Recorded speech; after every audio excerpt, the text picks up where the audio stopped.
যে সমস্ত দর্শকরা আছে তাদেরকে বলবো আপনারা আপনাদের স্বকণ্ঠে বাংলাদেশের দর্শকদেরকে ঈদ মুবারকের শুভেচ্ছা জানাবেন। আমি যখনই বলবো ঈদ মুবারক তখন আপনারা সকলেই ঈদ মুবারক বলবেন বাংলাদেশের দর্শকদেরকে।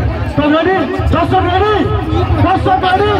ঈদ মুবারক, ঈদ মুবারক, ঈদ মুবারক, ঈদ মুবারক, ঈদ মুবারক।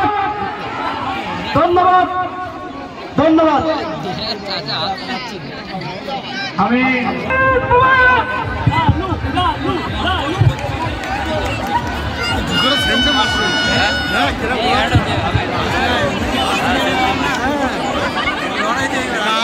আমরা দুটো টিম থেকে দেখছি তারা আপ্রাণ চেষ্টা করছে এই সুন্দর খেলাটাকে তাদের জন্য। সত্যি আমরা খুব অভিভূত, তারা যেভাবে আমাদের সহযোগিতা করতেছে